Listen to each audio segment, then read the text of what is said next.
السلام علیکم ورحمۃ اللہ وبرکاتہ۔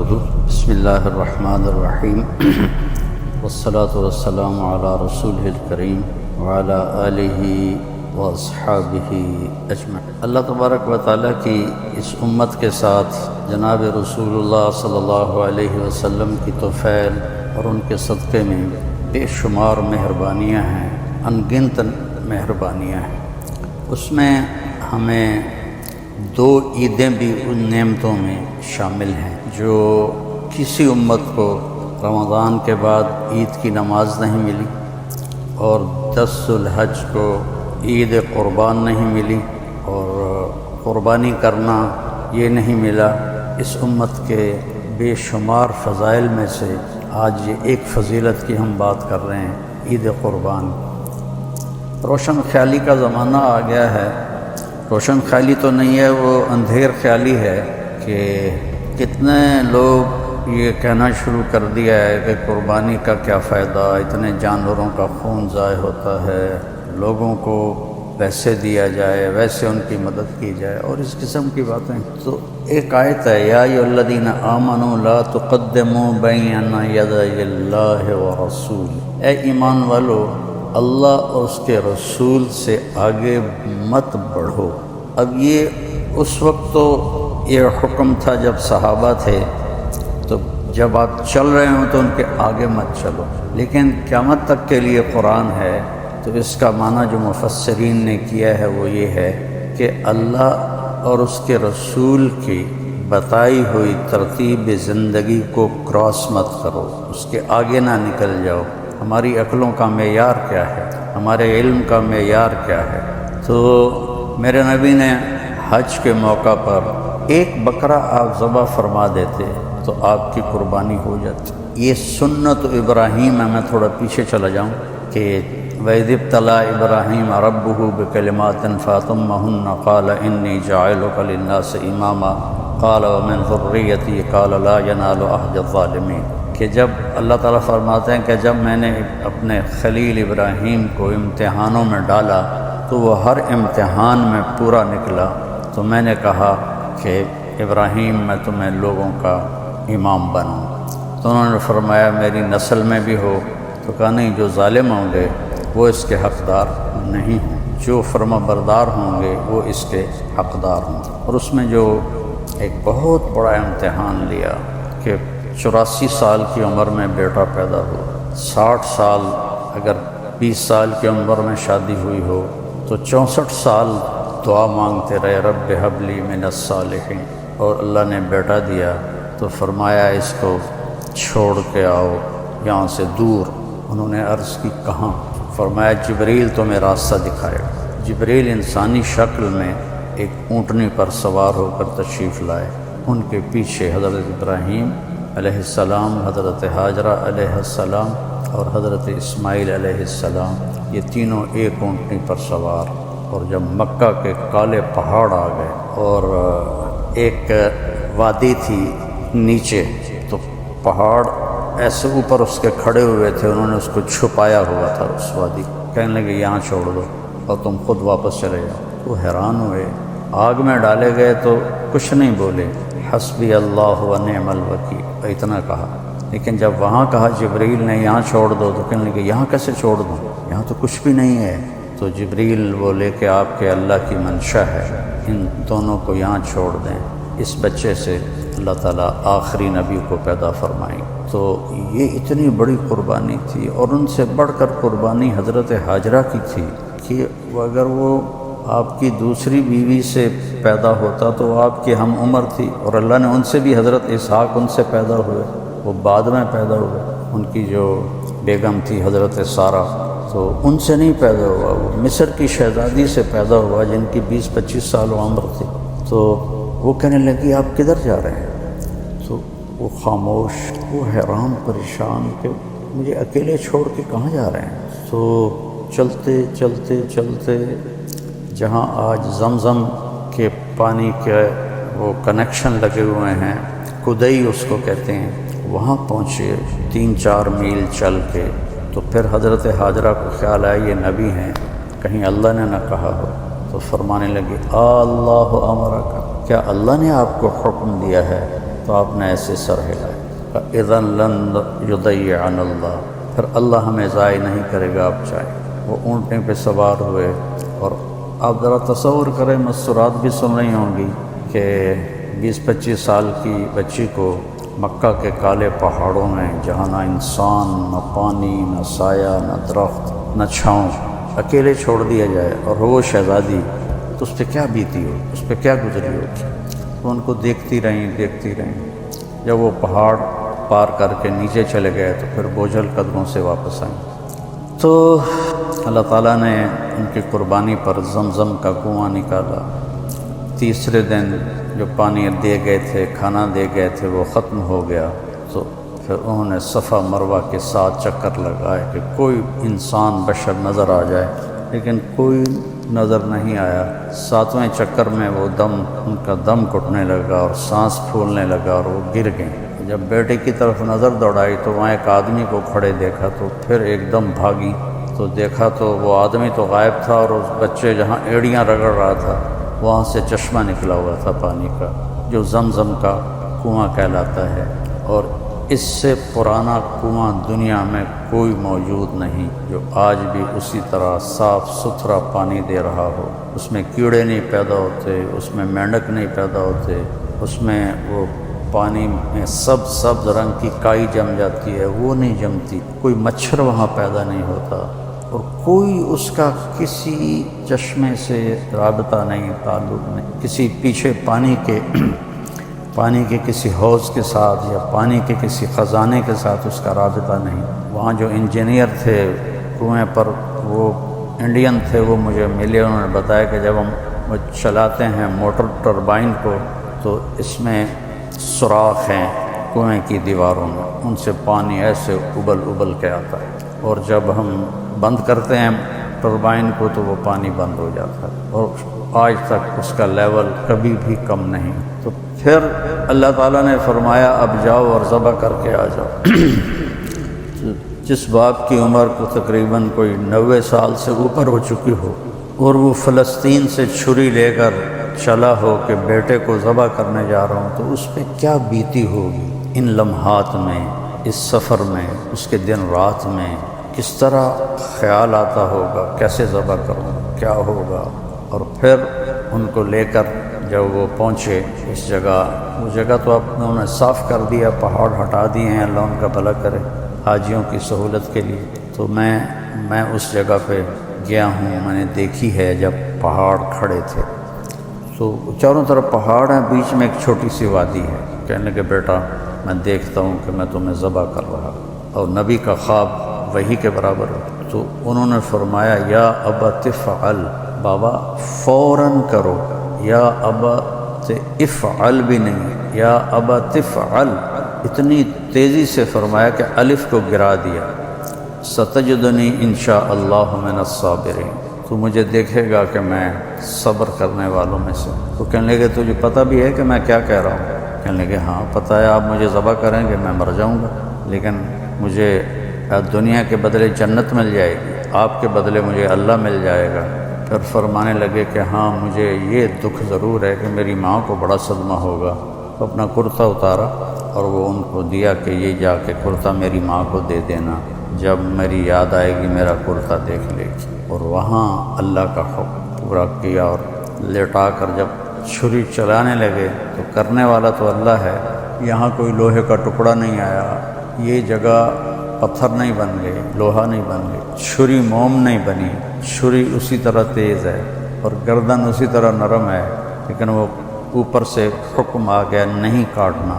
2-3 دفعہ چھری چلائی نہیں چلی، تو تیسری دفعہ پھر اللہ تعالیٰ نے جبریل سے فرمایا کہ جلدی سے جنت سے چھترا لے کر جاؤ اور اسماعیل کو نکال لو اور چھترے کو ڈال دو۔ ابراہیم علیہ السلام نے آنکھوں پہ پٹی باندھی ہوئی تھی، اور جب ان کو لٹایا اونھے منہ الٹا کر کے، تو ان کی کمر پہ اپنے گھٹنے کو رکھ کر ان کے سر کے بال پکڑ کے ایسے اٹھا کے گردن کو اوپر کیا، ایسے آسمان کو دیکھا کہ یا اللہ تو مجھ سے ناراض ہو گیا ہے، کہ اسماعیل کی محبت میرے دل میں پیدا ہو گئی ہے، تو دیکھ میں اسے تیرے نام پہ قربان کر رہا ہوں۔ اس بات کو سن کر آسمان کے سارے فرشتے روئے تھے، اور دوسری دفعہ آسمان کے فرشتے روئے تھے، جب ہمارے نبی پاک صلی اللہ علیہ وسلم کو طائف والوں نے اتنے پتھر مارے کہ آپ بے ہوش ہو کے گر گئے، اس وقت آسمان کے فرشتے روئے تھے۔ 2 دفعہ روئے ہیں آسمان کے فرشتے۔ تو تیسری دفعہ پھر جبریل نے آ کر اسماعیل علیہ السلام کو کھینچ لیا اور چھترے کو ڈال دیا۔ ابراہیم علیہ السلام کے آنکھوں پر تو پٹی تھی، تو تیسری دفعہ کا اللہ اکبر اللہ اکبر، چھری چل گئی، تو انہوں نے سمجھا بیٹا ذبح ہو گیا۔ جب پٹی ہٹائی تو دیکھا تو وہاں چھترا، یہ بھیڑ کا جو نر ہوتا ہے اس کے سینگ ہوتے ہیں، اس کو چھترا، اور اردو میں مینڈا کہتے ہیں، پنجابی میں چھترا کہتے ہیں، وہ ذبح ہوا پڑا تھا، اور اسماعیل اور جبریل وہاں کھڑے ہوئے تھے۔ تو میرے نبی پاک صلی اللہ علیہ وسلم نے کہا یہ سنت ابی ابراہیم، میرے باپ ابراہیم کی سنت ہے، یہ ہم کریں گے۔ تو آپ کے تقریباً 9 عیدیں، 9 عید الفطر اور 9 ہی عید قربان آپ کو ملیں۔ تو آپ ہر سال 8 عیدیں تو آپ نے مدینہ میں کی، تو آپ 2 چھترے ذبح فرماتے تھے، ایک اپنی طرف سے اور ایک امت کی طرف سے۔ 2 سفید چھترے آپ ہمیشہ خریدتے تھے، ایک اپنی طرف سے ذبح فرماتے تھے، ایک امت کی طرف سے ذبح فرماتے تھے۔ امت کو کہیں بھی اکیلا نہیں چھوڑا، ان کو ہر جگہ یاد رکھا۔ 9ویں عید آپ نے حج پہ کی مینا میں، تو آپ نے کتنی قربانی کی؟ 63 اونٹ آپ نے ذبح فرمائے، اپنی عمر کے ہر سال کا 1 اونٹ، اور 1 اونٹ میں 7 حصے ہوتے ہیں، 7، تو کوئی 450 کے قریب آپ نے قربانیاں کی 63 اونٹوں میں۔ اور عجب بات تھی، یہاں اونٹوں کی یا جانوروں کی جب ہم اپنے وہاں قربانی کرواتے ہیں تو ان کو کھینچ کے لا رہے ہوتے ہیں اور وہ باں باں کر رہے ہوتے ہیں، اور خاص طور پر بڑے جانور کو جب گراتے ہیں تو ایک بڑا مسئلہ بنتا ہے۔ لیکن قربان جاؤں، آپ کے لیے 100 اونٹ لائے تھے، 63 آپ لے کر آئے تھے اور 37 حضرت علی یمن سے لے کر آئے تھے، تو 100 اونٹ کھڑے تھے، اس میں سے 63 کو الگ کر دیا گیا، پھر 5 اونٹ الگ آپ کے قریب کھڑے کر دیے گئے، اس میں سے 1 اونٹ آتا تھا اور وہ ذبح ہوتا تھا۔ تو 5 اونٹوں میں لڑائی شروع ہو جاتی تھی کہ میں پہلے جا کے ذبح ہوں گا، دوسرا اپنی زبان حال سے کہتا کہ میں پہلے جا کے ذبح ہوں گا، تو ان میں جنگ چل رہی تھی، اونٹوں میں ایک دوسرے کو کاٹ رہے تھے۔ تو آپ نے 63 قربانیاں اونٹوں کی فرمائیں۔ تو آپ بھی کہتے غربت کا زمانہ ہے، اور اس وقت تو غربت تھی بہت زیادہ، 63 اونٹ کے پیسے غریبوں میں تقسیم کر دو، تو اپنی رائے کو اللہ رسول کے حکم کے تابع کر کے چلنا چاہیے، کیونکہ ہمارا علم بھی بہت تھوڑا ہے، ہماری عقل بھی بہت تھوڑی ہے۔ تو آپ نے حضرت علی علیہ السلام سے فرمایا کہ علی، اس کا گوشت، اس کی کھال، اس کے کھراوڑے سارے تقسیم کر دو، اور اس کی جو صفائی کرنے کی جو اجرت ہے کسائی کی، اس میں گوشت نہیں دینا قربانی کا، وہ میں الگ سے ادا کروں۔ اور اپنی بیویوں کی طرف سے آپ نے 1 گائے ذبح فرمائی، آپ کی تو 9 بیویاں تھیں، لیکن آپ نے 1 گائے ذبح فرمائی۔ تو اس کے بعد پھر آپ نے حضرت علی سے فرمایا کہ کچھ ہر اونٹ سے چھوٹا چھوٹا گوشت کا ٹکڑا لے کر آؤ، تو وہ لے کر آئے کا دیگ پہ چڑھا، تو دیگ پہ چڑھا دیا گیا۔ تو آپ نے ناخن کٹوائے اور اپنے بال منڈوائے، وہ جو بال آپ نے منڈوائے تھے، آپ کے سامنے ابو زمع کھڑے تھے، آپ نے ان کو دے دی۔ تو حضرت خالد بن ولید نے منت کر کے کچھ بال کا یہ تقسیم کر دو، انہوں نے تقسیم کیے۔ خالد بن ولید نے کچھ بال وہ ان سے لے کر نا اپنی ٹوپی میں سی لیے تھے، اور جب بھی وہ جنگ پہ جاتے تھے لڑنے کے لیے تو وہ ٹوپی سر پہ پہنتے تھے، اور اس کے اوپر وہ لوہے کی ٹوپی ہوتی تھی۔ کبھی کسی جنگ میں انہوں نے اس ٹوپی کو نہیں بھلایا۔ ایک دفعہ رومیوں نے حملہ کر دیا، تو ساتھیوں نے کہا کہ حملہ ہو گیا، تو کہنے لگے میری ٹوپی لاؤ، وہ ٹوپی مل نہیں رہی تھی، تو صحابہ کہنے لگے وہ سر پہ چڑھ گئے ہیں، کہا اس سے بھی آگے آ گئے تو میں اس وقت تک نہیں اٹھوں گا جب تک مجھے ٹوپی نہ ملے۔ تو پھر وہ کہیں کسی کونے میں دب گئی تھی، وہ ٹوپی ملی تو پہن کے اوپر لوہے کی ٹوپی پھر جب وہ حملہ کرتے تھے تو جیسے شیر کے آگے بکریاں نہیں کٹتی اور بھاگتی، ایسے ان کے سامنے خلقت دوڑتی اور بھاگتی تھی۔ دنیا نے ایسا جرنیل آج تک نہیں پیدا کیا، سیف اللہ کا جس کو لقب ملا ہو، اس کو اللہ کے نبی نے اللہ کی تلوار کہا۔ اس لیے جب ان کا بڑی جوانی میں فوت ہو گیا، 56 سال کی عمر میں، تو فرمانے لگے ساری زندگی پہلی صف میں لڑا کے شہید ہو جاؤں، لیکن آج میں بزدلوں کی طرح مر رہا ہوں۔ تو علماء فرماتے ہیں کہ انہوں نے کوئی 100 سے زیادہ جنگیں لڑیں، اگر وہ ہزاروں جنگیں بھی لڑتے تو وہ شہید نہیں ہو سکتے تھے، کہ اللہ کی تلوار نیام میں تو جا سکتی ہے، ٹوٹ نہیں سکتی، اسے توڑ کوئی نہیں سکتا۔ تو جس میدان میں خالد ہوتے تھے کبھی شکست نہیں، ہمیشہ فتح ہوتی تھی۔ تو آپ نے اپنے بال صاف کروائے اور اپنی مونچھیں چھوٹی کروائیں، داڑھی کو ٹھیک کروایا، پھر غسل فرمایا، پھر کپڑے بدلے، اتنے میں پھر وہ دیگ تیار ہو گئی۔ تو اس میں سے آپ نے گوشت بھی کھایا اور شوربہ بھی کھایا، اور پھر آپ اپنی اونٹنی قصواء پر تشریف لے گئے طواف زیارت کرنے کے لیے۔ تو امت کو اللہ جزائے خیر دے، انہوں نے اس سنت کو آج تک باقی رکھا ہوا ہے۔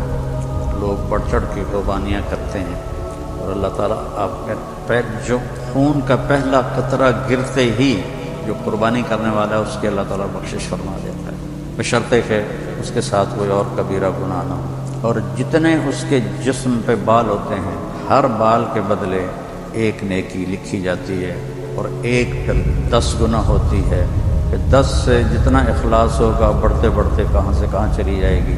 تو اس کا اللہ تعالیٰ نے یہ اجر رکھا ہے۔ تو شوق سے بہت سے لوگ ماشاءاللہ بہت زیادہ قربانی کرتے ہیں، اور ایک یہ جو بڑے بڑے موٹے قسم کے جانور ہیں یہ نہیں خریدنے چاہیے، ان کا گوشت کھانے کے قابل نہیں ہوتا، یہ صرف دکھاوے کے ہوتے ہیں، اور ایک مالداروں میں مقابلہ لگ جاتا ہے، میں نے 20 لاکھ کا خریدا، کہتا میں نے 30 لاکھ کا خریدا۔ 20 لاکھ میں کتنے بکرے قربان ہو سکتے ہیں، اس کا اجر زیادہ ہے۔ تو یہ جو یعنی ضرورت سے زیادہ موٹے جانور آپ کو نظر آتے ہیں، چاہے بکرے ہوں چاہے یہ گائے بیل ہو، یہ ان کے ساتھ کچھ کرتے ہیں جس کی وجہ سے وہ بہت زیادہ چربی چڑھ جاتی ہے، ان کا گوشت کھانے کے قابل نہیں ہوتا ہے۔ تو یہ میرا مشورہ ہے، باقی یہ کوئی فرض واجب سنت کی بات تو ہے نہیں، لیکن اگر اس کی بجائے اتنے مہنگا جانور خریدنے کی بجائے زیادہ جانور خرید دیے جائیں تو زیادہ غریبوں کے گھر گوشت چلا جائے گا۔ تو اس قربانی کو ہم نے ہمیشہ انشاءاللہ زندہ رکھنا، اور یہ اس قسم کی باتیں کہ کیا فائدہ، یہ بہت نادانی کی باتیں ہیں، اللہ اس کے رسول سے ٹکرانے والی باتیں ہیں۔ اللہ ہمیں اس سنت کو زندہ رکھنے کی توفیق نصیب فرمائے۔ السلام علیکم۔ حضرت سلمان فارسی رضی اللہ عنہ مردائن کے افسر بن گئے، بڑے گورنر بن کر آئے تو چوریاں شروع ہوئی۔ پہلے تو کوشش کرتے رہے کہ ایسے ہی ٹھیک ہو جائے، پھر کہنے لگے اچھا بھائی کاغذ قلم لاؤ۔ لکھا مدائن کے گورنر کی طرف سے جنگل کے درندوں کے نام، آج رات تمہیں جو آدمی چلتا پھرتا مشکوک نظر آئے اسے پھاڑ دینا، اپنے دستخط کر کے شہر سے باہر اس کو کیل سے گاڑ دو۔ ادھر رابطہ 2 رکعت کے ذریعے اوپر، اور ادھر جنگل کے درندوں کو حکم، ادھر رابطہ اوپر ہے اور کھالنی مہرے ہے شطرنج کی مہروں کی طرح۔ اچھا کہا بھائی، آج کسی کو ضرورت نہیں ہوئی، آپ کے 2 نفل وہ کام کریں گے جو بڑے بڑے ہتھیار کام نہیں کر سکیں گے، اور ان سارے ظالموں اور بدماشوں کو اللہ تبارک و تعالیٰ گردن مروڑ کر تمہارے قدموں میں ڈال دیں گے۔ پھر اللہ تعالیٰ اور اس کے رسول صلی اللہ علیہ وسلم والا طریقہ سیکھ لو۔ تو اس کی بھی ٹریننگ چاہیے، بغیر ٹریننگ کے کیسے آئے گا؟ تو جو تبلیغ کا کام ہے اس زندگی کی ٹریننگ ہے، جس میں ہمارے سارے جسم کے اعضاء اللہ تعالیٰ اور اس کے رسول کے حکم کے تابع ہو جاتے ہیں۔ حضرت عقبہ بن نافع رضی اللہ عنہ جب پہنچے تنوس میں تو کہروان کا شہر اب بھی موجود ہے۔ یہ پہلے جنگل تھا، 11 کلومیٹر لمبا چوڑا جنگل تھا، یہاں چھاونی بنی ہوئی تھی۔ لشکر کے 19 صحابہ کرام تھے، انہوں نے صحابہ کو لے کر ایک ٹیلے پر چڑھ کر اعلان کیا کہ جنگل کے جانوروں، ہم اللہ تعالیٰ اور اس کے رسول صلی اللہ علیہ وسلم کے غلام ہیں، یہاں چھاونی بنائی ہے، 3 دن میں خالی کر دو، اس کے بعد جو ہمیں ملیں گا ہم اسے قتل کر دیں گے۔ یہ واقعہ عیسائی مورخین نے بھی اپنی کتاب میں نقل کیا ہے۔ عیسائی مورخین اس واقعے کو لکھتے ہیں، اس کی حقانیت کا اعتراف کرتے ہیں۔ 3 دن میں سارا جنگل خالی ہو گیا، اور اس منظر کو دیکھ کر ہزاروں افریقن قبیلے اسلام میں داخل ہو گئے۔ ان کے تو جانور بھی مانتے، ہم کیسے نہ مانیں۔ قتادہ بن نعمان ایک صحابی ہے، عہد کی لڑائی میں اپنی آنکھ میں ایک تیر لگا، اندر گھس گیا تو ساری آنکھ چورا چورا ہو گئی، قیمہ ہو گئی۔ آنکھ کا وہ قیمہ اٹھا کر لے گئے۔ یا رسول اللہ، میری آنکھ ضائع ہو گئی، آپ اللہ تعالیٰ سے دعا کرے کہ اللہ تعالیٰ میری آنکھ ٹھیک کر دے۔ تو آپ صلی اللہ علیہ وسلم نے فرمایا، آنکھ لوگے یا جنت لوگے؟ انہوں نے کہا دونوں ہی لوں گا، اللہ تعالیٰ کے پاس کیا کمی ہے، دونوں ہی لوں گا۔ یا رسول اللہ صلی اللہ علیہ وسلم، میری بیوی کو برا لگے گا کہ میری آنکھ نہیں ہے، تو آپ مسکرا دیے۔ وہی قیمہ تھا، اٹھایا، اسے آنکھ کے ڈھیلے میں رکھا اور یوں ہاتھ پھیرا کہ اللہ اس آنکھ کو دوسری سے خوبصورت کر دے۔ پھر وہ آنکھ دوسری سے خوبصورت ہو کر چمک رہی تھی، دمک رہی تھی۔ شافی تو اللہ تعالیٰ ہے جو چاہے کر دے۔ بھائی اللہ کا ساتھ لو، وہ اللہ جب ارادہ کرے گا تو آپ کے کام بنا دے تو کوئی اس کو روک نہیں سکے گا۔ سارا جہان آپ کے پیچھے اور اللہ تعالیٰ آپ کے آگے، تو سارا جہان قریب نہیں کھڑا ہو سکتا۔ سارا جہان آپ کے آگے حفاظت کو اور اللہ تعالیٰ کا ارادہ ہو ہلاکت کا، سب مٹی کی مورتی ثابت ہوں گے، کچھ نہیں کر سکیں گے۔